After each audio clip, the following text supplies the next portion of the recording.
Hello everyone, I'm SpeedyGRT and welcome back to part 3 of the MLemSMP tour. This is also part 2 of the tour of people's bases, so let's get into it. First up, we're starting out with Oxy's cabin, which is in a village a little bit away from spawn, and it's just a simple little cabin that's just sitting over here. It's made of the nice cherry wood and also uses some of this marble. And as you can see, it's in a very nice area with crystals in the back as well. Now, let's go on to our next base. Next up, we have Glitch's Cliffs, which, as you can see behind me, they're very large cliffs which are in the sky. So, if we go down here, we can see that it goes all the way up into the sky and touches the ground as well. So over here we appear to have a nice farming area with a waterfall that leads all the way to the top of the base. As we go across this small path, it leads us up here to a small, very nice decorated fountain, which just serves as a border between this area and the next. You can see there's also a little seating area, painting, and a water area that leads down to the ground. Now, if we fly all the way up here, we have a small little area. As you can see, nice handle holding this house up. Kind of looks like a tentacle. And if we go down here, there's a nice smelting area that overlooks the rest of the world. We can then travel over through this cave into a nice seating / storage area. So, if we look over here, there's a ladder leading up to another level. As you can see, this area is decorated as well, and this leads up to Glitch's nether portal, which is decorated with all sorts of different fungi and mushrooms as well as vines from the nether. Now, I believe if we go up to the top, there's also something over here. As you can see, it appears to have a path from the waterway that leads all the way up, as well as the waystone over there. Leads all the way up here, which serves as a sleeping area, presumably due to Glitch's origin. This is the Mushroom Isle. I'm not quite sure whose base this is, but as you can see, it uses the classic red mushroom roof, as well as the dark oak wood and some stone bricks. So if we go up here, there's not much inside, but there is a storage area downstairs, which is 2 sets of chests. If we go back up, there is multiple floors. So as you can see, there was a few items inside, such as the bedroom, and there was an attic. But it doesn't look entirely finished. It's still a wonderful design though, because it uses the natural resources of the Mushroom Island to create a beautiful effect. There's also a small farm over here, which was likely for resources. Here's the house from a different angle. And if we go around the back, you can see there's a small little stairway. This next one, while not very large and left unfinished, is Nick's house. As you can see, it uses the natural woods found from the jacaranda trees, which are around here. And even though Nick was an Endarian, it doesn't appear that there is a roof. It's still a very nice build for being incomplete, and isn't completely square, which is always good for a simple build as to make it look better. The next space we have is from Rojo or Roto, depending on pronunciation. As you can see, it's a small treehouse that's on the top of this very large tree. It has a pit for axolotls to live in, quite a variety, as well as a ruined nether portal, and just a small area inside which has all the necessities like shulker boxes, chests, as well as a few other things like a cooking pot. This cute little panda. Here we have Sticks. I'm not quite sure whose home this is. As you can see, it has plenty of farms, and if we go inside, oops, I did not end up going inside.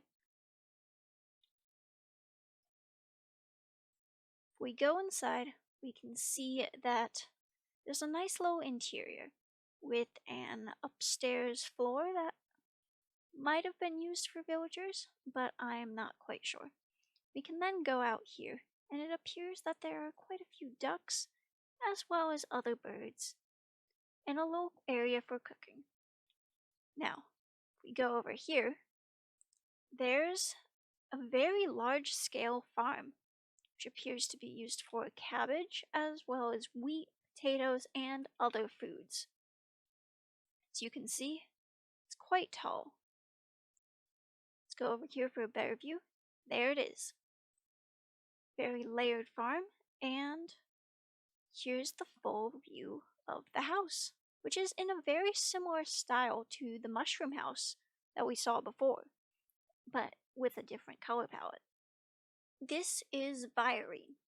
I'm not quite sure whose base exactly it is, but it's called Virene. You can see there's a trader llama and even Arthur, the brown panda. Now, if we go inside of here, you can see it uses quite a different variety of blocks, and there's plenty of wolves inside as well. It uses nice wood texturing, as well as some of the glow berries and a different variety of wood to make it really appeal to the viewer. There's also an upstairs area, not much in it, but it uses the blue and normal wood texture to give it a different effect. If we go over here, there's also a small garden which is neatly organized and surrounded by bamboo fences. And behind that, it's a little waterway surrounding the house, as well as a nether portal. This next space is quite large, as it is Syl's home, also known as the Wolf Lady's home. You can see there's a minecart system which goes quite a long distance, and it is located next to Gray's cave, which we will show in the video that we talk all about Gray's builds. If we go over here, it appears to be quite decorated for Halloween still, as there are plenty of zombies lying around. We can then walk through here. Here's someone was farming trees, and it leads to the villager trading area. There appears to be one here without a trade. You can see it's a nice little area, which just serves as a way to keep the villagers in, but look appealing as well. I believe the villagers are located down below. If we go down here, there's villagers and goblins in a small underground area. And then they each have different areas underneath, which keeps on going. Now, if we go back up, we'll take a look at Syl's home, which is right over here. As you can see, very much still decorated for Halloween. There's a small animal pen over here. Here's cats running around. And if we go inside, there's different pens inside this one larger one, which serves as a way to get chicken eggs as well as other animals. There's also various other farms back here like cocoa bean, pumpkins, and a few other items, as well as a cactus farm. Now we can see that Syl tends to keep chests and barrels lying about, as did I this season. And there's even some small little farms over here as well. Now, this is Syl's home, so if we go inside, we'll see that uses a lot of raw copper. There's a nice little indoor cooking area, and it's decorated like a regular non-Minecraft house to the best of its ability. There's the door leading outside, and if we go upstairs, there's a duck and a top hat, as well as many other rooms. There's Bee's room, which is for a bee. And then there's Jerry and Tom's room, which likely for goblins if I had to guess, although they are not in here at the moment.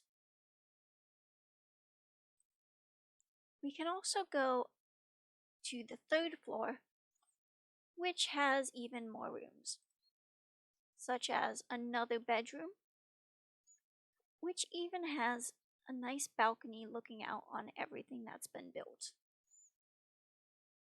We can then go to the next room, Derek's room, which is this small little butterfly over here. Up we go to another floor, and it still keeps going. There's a small bathroom over here, as well as Rose and Mary's room. Another bedroom, quite simple. And then we have Sam and Alex's room, which are just other smaller rooms likely for Syl's pets or children, as they like to call them. You can go up one more floor, or maybe not, but there's likely something up here as well, although I'm not quite sure what. Yes, there's not a large area up there, so I'm guessing it's likely for storage or was completely unfinished. Yes, it's the roof. Now we can also go down here, and there's another build, which is quite broken looking, but also has a few other items. There's likely a gift left for Syl at some point.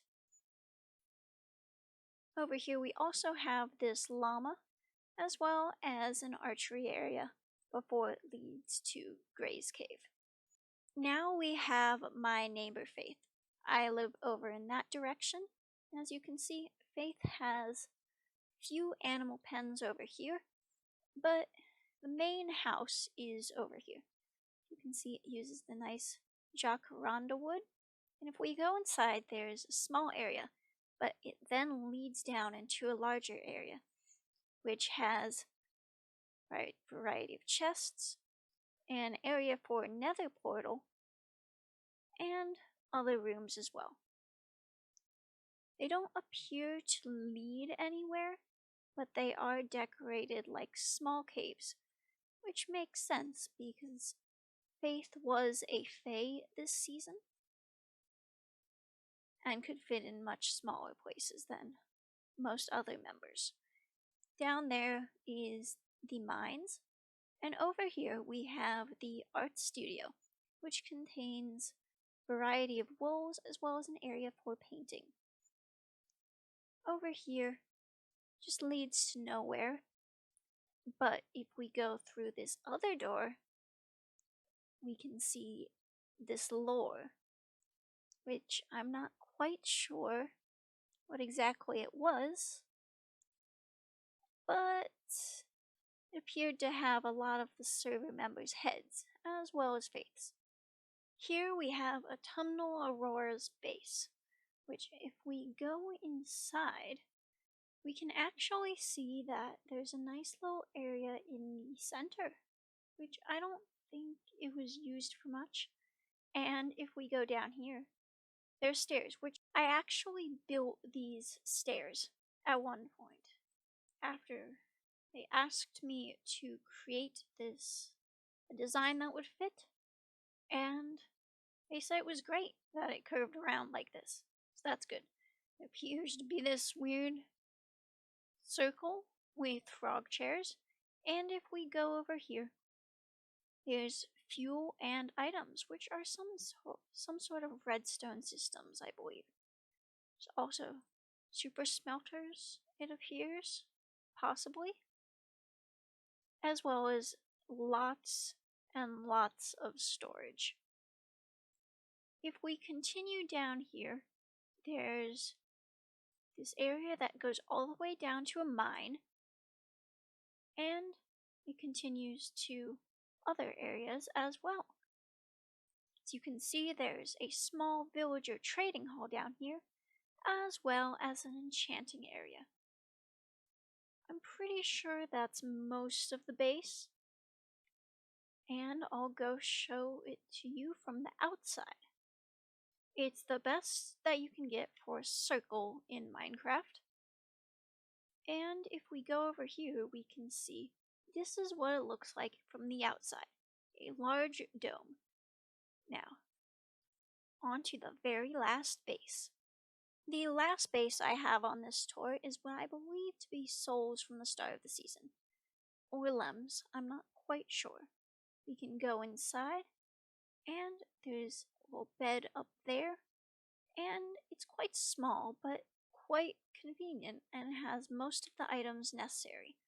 There might be a few smaller bases that I'm missing or were left unfinished, and I'm not quite sure whose they are, such as this one over here, which is somewhat destroyed, and I'm not quite sure whose it is. Others may be hidden and unknown. So, thank you for watching this episode of the MLemSMP tour, and it will be continued in another part, which will go over different farms and lore builds, as well as Lem's Castle, and an entire episode on Gray's base. Thank you for watching. Goodbye.